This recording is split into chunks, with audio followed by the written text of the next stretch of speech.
Well, a North Texas woman experienced a banking miracle recently when her bank accidentally made her a multimillionaire.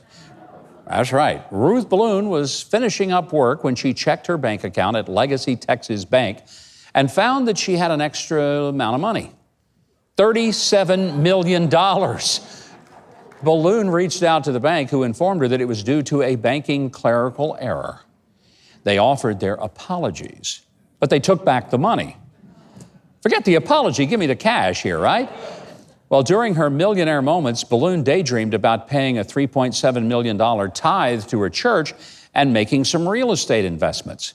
But then, unfortunately, things got real. Well, let me tell you something. If those were the kind of interest and dividends that Legacy Texas Bank paid their customers, they were about to become the largest bank in America and the most broke one. Ms. Balloon, may you receive joy and prosperity that a bank clerk cannot take away in 2020. We hope so. Well, it was the legendary Groucho Marx who once said, outside of a dog, a book is a man's best friend. Inside of a dog, it's too dark to read. Now, besides being a master comedian, Groucho was also an avid reader. Now, being we are preparing to enter a new year and make resolutions to better ourselves, I thought reading a new book might be a perfect resolution for all of us. But what book, you say? Well, our creative teams scour the bookshelves of America to find you some distinctive titles like this one, Old Tractors and the Men Who Love Them. I can see some of you ordering it on Amazon right now. Here's another one called GOBLINPROOFING Your Chicken Coop. I mean, who knew that was even a problem? And here's one of my favorites, How to Talk to Your Cat About Gun Safety. Keith has told me it is a perfect book. Okay, for those of you looking for employment, here's one. It's called How You Are Like Shampoo, the Job Seekers Edition. Resume, rinse, and repeat. Yeah, I didn't think that was going anywhere either. And for all you pet owners, don't forget these two titles. For women's fitness, there's CATFLEXING. Now, I'd say scratch that one. But there's another one for canine lovers called How to Teach Your Dog Quantum Physics. But I say not until I teach myself. And I would be amiss not to also point out at least one book to read in the new year, Toilet Paper Origami, so that you can delight your guests with fancy folds. Well, Chris Morris from the great state of Maine was really sad when he found two of his ducks had been eaten by a bobcat, but he was not as sad as his remaining female duck. So he devised a novel way to mend her broken heart. Morris created a singles ad and hung it out at the local community bulletin board. Its headline said, "Duck Seeking Duck." He also explained that his duck was recently widowed and seeking companionship. And he put, "Serious replies only." Yeah, because, I mean, only serious replies would go and answer a duck ad, right? Well, believe it or not, a local farmer saw the ad and contacted Morris saying that she might have a good match. The two ducks are scheduled to meet. And by the way, this is not a duck blind date. That's too easy for hunters if they met there, right? So Morris did say they were looking to create a romantic mood, a nice private place, and a serving of slugs for a meal for them to share. Now, we're going to try to keep viewers posted as long as the whole thing just doesn't go south, at least for the winter.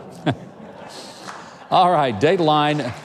Waukesha, Wisconsin. A woman called 911 to report that she was angry about her KFC chicken sandwich. Well, after all the hubbub between Chick-fil-A and Popeyes, I say, how refreshing. Well, authorities responded to a KFC restaurant after the woman said she was being given some attitude, not to mention an incorrect order. Now, here's the other side of the story. The KFC staff made her a new sandwich, but she didn't feel comfortable eating it, and she wanted her money back.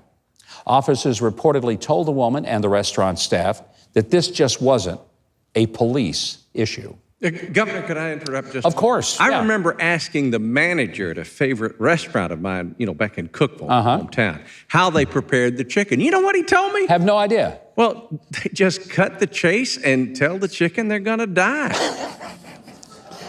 That's one way to prepare. Yeah.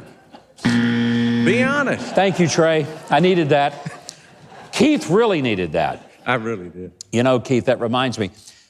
I don't know if I ever told you, I made some jerk chicken last weekend, and he didn't even thank me. Oh, man. Go ahead. Ungrateful. Go ahead. Okay, we better move on. Keith, a lot of people in this audience look like they're getting in a foul mood. All right, finally, we want to make sure to give a big shout out to this lady. She has become a Twitter sensation because she didn't want to shovel snow from her driveway anymore, and she busted out the family flamethrower instead. Because, I mean, like every family's got one, right? Look at that. Now, that's my kind of gal. I mean, who needs shovels when you've got a flamethrower? I may get my wife one of those as a gift for Christmas. Hey, friends, that right there is what America is all about. Strong, independent women who've got their own flamethrower and they know how to be innovative with it. That's what it's about. Now, I don't know who this woman is.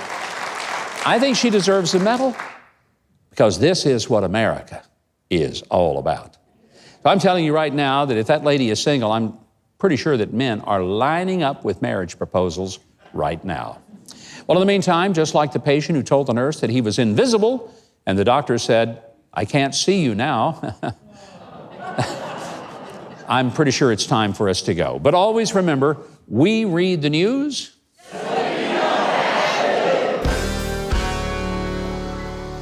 Now, if you're seeing this, I know you've enjoyed that video. I mean, how could you not, after all? So you know what you should do? Leave a like, click on the subscribe button below, and hit the notification bell next to it so you'll always know when I have another video up for you to enjoy.